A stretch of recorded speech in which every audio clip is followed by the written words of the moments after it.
is DJ Droopy Draws coming at you from the Underground Pirate Radio. This week we're featuring everything on the internet you've never heard before. Coming up, we've got the Harlem Shake and Gangnam Style. But first, we're gonna throw it to the guys over at We Fucking Love TV, right here on the Underground Pirate Radio. We fucking love TV. Alright, welcome back to We Fucking Love TV. My name is Joshua. We got Nicholas. And this week we also have... I need to put some ginger on my cake. I thought you were going to give me a good intro. You're not getting your song anymore or anything. You're just here. Cut my theme out, but I mean, I'm Josh. Here's Nick, and I need some ginger on my cake. Just saying. I like the spice, and I like it on my cake. You like it the spice? I like the spice, and I like it on my cake. I like the spice, and I like it on my cake. I like the spice. Bukkake my face. Oh, no? That's not the words. Okay. That's our next one. We got our next rap song. Woo, woo. Alright, this week we're going to talk about regular shit, because a lot of our other things we talked about and we've released are like scripted stuff. So let's get back to homebrew, shall we? You want to do a news segment? This is News and Rumors. Okay, first up, how about the Veronica Mars thing that's coming out? That's cool. They raised so much money to... Fuck off. Tell me more about this Veronica Mars thing. I've never watched the original show, but I would watch Kristen Bell in anything. Got canceled and it's been off the air for a long time. Rob Thomas, the creator of, not Matchbox 20, but the creator of Veronica Mars. I had to look that up too. I assumed Rob Thomas put up on Kickstarter. Hey, if we raise enough money on Kickstarter, we'll make a movie. Make a movie, yeah. So they raised fucking millions to make this movie, and they fucking reached their goal. So that's what happens when you start banging Dax Shepard. Well, the thing with Kickstarter, as we learned the hard truth, it's an amazing, really neat thing. But if you don't already have some sort of success, however small, then you're really not going to get funded. You have to have the people there. You're not just going to get, like, if I was sitting around clicking on Kickstarter, I'm not going to go, okay, here's $1. Okay, here's $3. Yeah. You know, it's going to be something that brought you to it, that excites you, and so you already have to have had some success to do well with Kickstarter, in my opinion. So what's so exciting about seeing Kristen Bell on screen? Oh, wait. Never mind. You're fired. Okay, next up. And what's the next news? Come on, man. Next up, FX to launch a new sister channel called FXX this fall. Yes. It's Always Sunny in Philadelphia and The League to be on this new channel. Yeah, because it's going to be all comedy station. Yeah, I kind of can't wait for that. It's going to be sweet. If it's all comedy, why FXX? What's the extra X? I was going to say, why is It's Always Sunny in Philadelphia on it, but oh well. It's not that funny. I was going to say an extra... That one guy's funny on it. Chromosome? What's his name? Charlie Day? Yeah, he's funny. It just doesn't make sense. And he has a crazy sound in his voice. Because FX was mainly action stuff. Yeah, it should be like FX, smiley face. But nobody wants to say smiley face every time. Come on, guy. Come on, guy. Okay. What about that thing you said was canceled? How about just FX comedy? Oh yeah, canceled was Cleveland show. That's kind of sad. My name is Cleveland Brown, and I'm going back to now. Going back to the tub. Nice. Yeah. I'll just miss Rollo. Rollo's a great character. The show is all right. Rollo's good. They'll probably just incorporate everybody back to Family Guy. It's all the same people anyway. There's only one guy from Family Guy on the show though, so there's only really. But I mean, everybody will just go back home. Yeah, with him, right? Just move into Cleveland's house, and she can sleep with Quagmire, and fresh original programming. If Peter can spend millions of dollars an episode on a helicopter or whatever the hell, I mean, everybody from that show can move back to town to go. Well, no, we're not gonna bring that up. Never mind. Oh, we're going to the next one. Yeah, go on. Martin Scorsese and Miramax developing a Gangs of New York TV series. That will only work if Daniel Day-Lewis is tied to it, and he won't be. So no, I'll pass. And plus he's retired from acting for a couple of years, right? He's taking a break. Well, he usually retires from acting in between every role. He's like the pickiest actor in Hollywood. My name is Daniel Plainview. That was awful. Do what? Your name's Nick. Daniel. Your name is Nick. Come on, Nick. We need substance here. Come on. None. Go ahead, Josh. Oh! I know something that I remember hearing about. With the success of Talking Dead, the show that follows every episode of The Walking Dead, this season Breaking Bad's going to do the same thing with Talking Bad airing after every episode. Oh, really? Yeah. Not sure who the host is only successful because people have to go immediately to their social networking accounts and post about the show that they forget to change the channel. That's the only reason it's successful. Well, the one good I'm gonna thing go Twitter about it. Get a move, tweet. the one thing I like about the post-show thing, though, is sometimes, though, is it slows down the spoilers. You know, for people that DVR the show, they have to. A really popular show, you might have to avoid your social networking for an entire night. You know, but that's a pro tip. But if some people are sitting there calling into these shows instead and watching them, then maybe you can avoid some spoilers. So you know, I don't know. Chris Hardwick's better than that show. Chris Hardwick's great, but if that's all I can see him on, that works for me. You can watch The Nerdist on YouTube. Plus, he's a really good host. The Nerdist on YouTube. You can thank me later, Chris Hardwick. We just gave you like tons of listens. Yeah, tons. Podcasts and all. Can I just say really quickly, David Faustino. Oh God, fuck me. All right. Anyway, this kind of breaks us out. Breaking Bad could get a spin-off comedy show with Bob Odenkirk. Spoiler alert: Saul lives. Yeah. That's Yeah. I'm that's for kind of that, shitty though. how they keep talking about that. I don't think it's going to be that good. Yeah, but I'm for He's Bob not- Odenkirk. He's not a lead character though. Let's at least count 5 times where a spin-off show has worked. No, never. But An actual spin-off show where a different not role. a main character, a character that was not a main character, Joey had a spin-off, and it worked. wasn't a different world a spin-off from the Cosby Show, and it survived several seasons. Wasn't Denise a main character? Wow. We didn't edit this silence out, by the way. This week's podcast brought to you by... This is Crazy Howlin' Harry Rupert III and Whiskey Shits McGee welcoming you to Underground Pirate Radio. And every night here on KUNT Radio at 11 p.m. we play stuff you can't find anywhere else. We've got Taylor Swift, Nickelback, Nicki Minaj, Carly Rae, Carly Rae. Okay, this is It's crazy. alright, man. You've never heard of her. You promised me some Bieber. Bieber!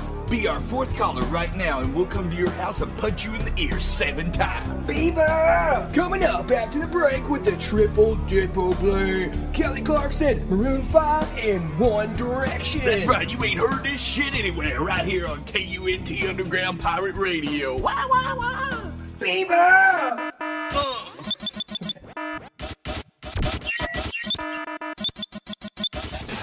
Do you have any more news? Oh yeah. Whose Line Is It Anyway returns July 16th for any season, with Aisha Tyler hosting, I believe. Yeah. She's lit. Oh, definitely lit. We're bringing that back. Bring it lit. back. Anybody have any comments on that one? The only way I'm watching Whose Line again is if Colin Mockery's still a part of the I cast. think they all are, pretty sure. I can do without that Probst guy. Greg Probst. Is that what his name is? No, that's the guy from Survivor. That's what I said. That's Jeff Probst. It's Greg Probst. Yeah. Pubes. Yeah, guy with glasses. Pubes, yeah. I can do without him. Anybody want to talk about Roger Ebert dying? I give the story a thumbs down. Since Yeah, for sure. TV related. Pat Summerall also passed away recently. The guy that did football broadcast with Yeah, John I remember Madden him, yeah. for years and video games. I know he's on a TV show, but he's a that's TV fine. personality, and Yeah. he was 82, I believe. And it seems like somebody else famous just recently passed away. I always think it's sad when like somebody announces not like or they're going to retire, or even in real life when they retire and then within days they're dead. Like you know it's what I mean? like Kinda the cop movie joke. You know, I'm 2 days from retirement, and then he gets shot. You know, it's kind of that life imitating art, shitty art in that sense, but life imitating art thing. who is exceptionally excited for Jimmy Fallon taking over the Tonight Show? I like Jimmy Fallon's. A lot more than Show. Jay Leno. Yeah. I'm a Conan fan, so after the stunt Jay Leno pulled to get Conan off of TV, I don't care who they replace him with. It could be Carson Daly, and I'd be happy with it. You know the thing about And Fallon's good at what he does. He's not great, but he's good at it. being somewhere around episode 50 of a podcast or wherever we are, you forget what you've said before and what you haven't. But I will say, when I was in Vegas a few years ago, somebody offered us some cheap tickets to see Jay Leno in the Mirage. We were in the Mirage gambling, so we took them. We were like in the front row, and Leno, even though some of the jokes I'd heard him do before, I was laughing my ass off. I had tears in my eyes laughing at Leno. He's still good at that. You know, even though he doesn't come across it on TV as a live performer, I thought he was really good. So I will always defend Jay and say that. And maybe he did do some shitty stuff with Conan, and obviously I support Conan and everything. But I mean, he's already screwed 2 people out of the Tonight Show job. So Jimmy Fallon won't be safe either. Here's the thing, though. However way you take it, everybody's out to take care of themselves. And regardless if you're in entertainment, you know, those of us that care about other people and worry about anybody but ourselves are stuck in dead-end jobs and are never successful. The people who are successful are the people who don't give a shit and will backstab and do things like that. But it's the network's fault, and it always was the network's fault. But they could have easily said, Jay Leno, no, we're doing this. But on the Leno front, though, when Conan took over, he bitched and griped until he got his way and got a primetime slot for a late night talk show. So he didn't have to stab anybody in the back to remain successful. He was going to be a primetime talk show host, not late night. The thing is, people really don't. I watch clips of Jimmy Fallon on YouTube because he does really good about like 3 or 4 segments on the night. He'll have them the next day on on YouTube. But I won't sit and watch an hour of any show of the Tonight Show or any late night show, whether it's Letterman or Craig Ferguson or any of them. I just won't sit and watch. I'll watch Ferguson because I think the format's tired. I'm just hoping that if Fallon does get the nod for that he brings the Roots with him. I really like the Roots. Well, they're a big part of his show. They are going with him. That's good. I mean, I'm down with that. You put the Roots on TV. Questlove and the other guys. I mean, they're always interacting in the show and so funny. And my absolute favorite news that's come out in the last few weeks, Yvonne Strahovski's returning to Dexter this last season. And it is the last season of Dexter. Yes, the last season, and it's actually coming out in June instead of September like usual. I saw I cannot wait. I saw a top 10 list recently on a website where they ranked the top 10 shows of all time that have overstayed their welcome, and Dexter was number 2. If Dexter and Deb don't get it on, then I'm going to be mad because if Yvonne doesn't make it, I won't get mad. So well. And then they can bring out an edition of Dexter's and Deb's dialect dictionary. And I think I'm done with the news, you guys. All right, I just want to say this because it has been a few weeks and we haven't touched on it, and I don't want to go on and on about it as we do, but I do want to say that while a decent season finale, Walking Dead was underwhelming. For the season finale? In my opinion, the main reason it was underwhelming is the moment, and I think it was the second to last episode, where Merle's finally becoming a good guy, and then Daryl shows up and finds him as a zombie, was so overpowering that it was really hard for the finale to top that. The only real cliffhanger that the 3rd season finale provided that I'm interested in really isn't about the old people coming to the prison. How Tyrese and them interact, that's interesting, but are we completely done with the governor? No, we're not, I don't believe. The problem I have, like I said, I'll go through this real quickly. The problem I have is AMC's interference with the show. They obviously, to me, and they've interfered in shows before with Mad Men. We got to get more commercials in. I mean, when you watch the season finale, it's only 44 minutes a show, but it was on for an hour and 15 minutes, okay? So you had 30 minutes of commercials. Not only that, they've went, we spent all this money on this prison. We can't possibly just have it last one season, which is really all it was good for. So they're stretching a story out, which would be better compacted. Not only that, here's one thing I'm really tired of, and Andrea's death really sealed it for me. If you're not going to make your character be anything like the character in the book, just give them a different name. Okay, yes, there's an Andrea in the book. If she's not going to be anything like that, there's an Axel in the book. If they're not going to be anything like that, if they're not going to follow at least somewhat of the same trajectory, just call him George. Just call him Debbie. Whatever. I it's agree. ridiculous if you're... I mean, fine, you've got Rick, but you've got Daryl, and you've got him made up. He was not in the book. Just made up characters if you don't want these people to follow the same path. Because it's irritating to the people who love the book. And Laurie Holden does resemble a George, in my opinion. So, exactly. Well, Walking Dead is something that whenever we bring it up, me and you are usually the only two that talk about it, and Josh sits and looks at porn or something. So here's something that me and Josh tend to talk about. I want to talk about Psych. There you go. He knew exactly where I was going because he's a psycho.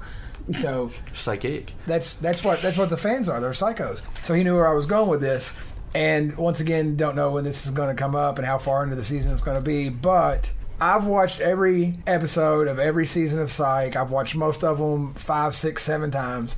Throughout the entire history of the show, the greatest moment might have happened halfway through season 7. Season 7, episode 7. When Jules finally puts the pieces together that Sean Spencer's been lying this whole time about being a psychic. That could have been a season ender right there. Oh, easily. I would have been tortured for a fucking year. Well, see, if you think about it, that probably was tortured for a week. That was probably going to be the mid-season ender, because when they first announced the show was coming back, it was, I believe, in September or October. Yeah. So 7-8 episodes would have been the mid-season finale. That would have been the cliffhanger. You think so? But then whenever they pushed it back to debuting in, what was it, February, March? Yeah. Well, now they're doing the whole season and without any breaks. So that could have easily been that mid-season finale moment, which would have been phenomenal. But the follow-up episode to that aired was, I've never seen an episode of any TV show put together like it was, where Sean is asleep, wakes up in pretty much a different reality, but you're seeing both realities pretty much side by side to the majority of the episode. And this is a point you made to me, that the good timeline where she doesn't find out, it's all bright and sunny and beautiful, and in the timeline where she does find out, everything's darker and more drab and more grim. Thought it was brilliant. It's all separated by him giving her his damn jacket at the end of Lassie's wedding.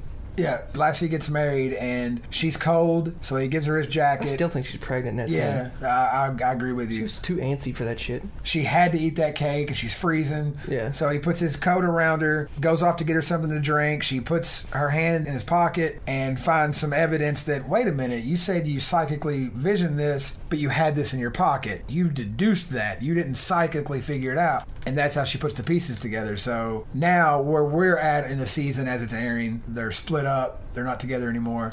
We want to see where that goes. Yeah, I can't wait. And then a show that you want to talk about that I don't watch. How about that? So, I've got something. I've been thinking about this for several weeks, and I'm probably not the only person that's thought this. I think Modern Family is an updated remake of Married with Children. Why do you say that? Because, okay, you have Ed O'Neill. Let's pretend Ed O'Neill does something or witnesses something, and now he's in the witness protection program, and maybe Peg gets killed, maybe something, and maybe the mob kills her or whatever. So he's forced to sell a store, so that's how he has so much money now, and then he goes into investing or whatever, blah, blah, blah. So he's got the blonde daughter still, and they all have different names because they're all still in the witness protection program. He's got the short, weird son who eventually turns out to be gay, David Faustino, and he got red hair for some reason. Now he's got a new wife, and this is their family now. This is the Bundy's family now with different names, different, they've grown up over the years because they're still in the witness protection program. Blah, blah, blah. What happened? They have to change her name to Pritchett. And then finds a new wife. She still don't know anything about it. And then Kelly and Bud grow up. They don't know. Well, yeah, they do know. They had to change their names. So he has a dog because he misses their dog. Yeah, it's been so many years. Buck's dead. Yeah. Buck died. All we need now is Buck died during the sitcom. Ed O'Neill's new dog with maybe at the monologue in the series finale of you find out of Modern Family, like they do. That would be amazing if they did that. Can you imagine? But then it would actually make me really upset that I've wanted a new version of Married with Children for so long. It's been there. It's been on your nose. Yeah. Oh, that was my conspiracy. I like fan theories. We're doing conspiracy theories now? Oh, here we go. My theory is that Carl on The Walking... I just expect you to cut me off when I said Carl's name. I had nothing. I had nothing. This is going to hurt like last night. That Carl is secretly Shane's son, too. No, that's not really a theory of mine. I just had to flesh that out. Hey, has anyone seen the third Man of Steel trailer? I've seen the first, but that's I've seen zero of them. The third one is awesome. I'll tell you a trailer I got introduced to recently. This Is the End. That looks like amazing. That. Yes. Yeah, but I was trying to talk about Man of Steel. Oh. So I get nothing from that? All right, thanks. Go ahead, Man of Steel. Screw it. That's Aquaman, right? No, Man of Steel. It's really awesome. It's and you get like to see General Zod in it, who is that guy off of Boardwalk Empire. And Steve Buscemi? No, the guy who was like a policeman or FBI or CIA or whatever he was that lost his job. Nobody watches Boardwalk Michael Empire. something. Amy Adams is Lois Lane. There's a really good part where she's interviewing Superman, and which is kind of like the first Superman movie, but I'm glad I looked this up because I know when I tell Michael Shannon. Michael Shannon is General Zod. You like Michael Shannon? I don't know who that is. The dude from the dirty cop from Premium Rush, right? Oh yeah. But it looks really good, and guy's got a messed up face. There's some really good action sequences in the trailer. You just really gotta watch it. Michael Shannon kind of looks like Eric Stokes from The Mask. Nice. I knew you could. Nice, dude. All right, Wow. how about the end of this one? Yeah, we're gonna go ahead and wrap this up. Thanks, Nick, for that Somebody would little start singing outro. with me. 2000 party over, oops, out of time. So tonight I'm gonna party like it's 1999. Guys, our award show's coming up in a week or two, so Week or two. week That's or right. two. Look out for that, and we're out of here. See you, fuckers.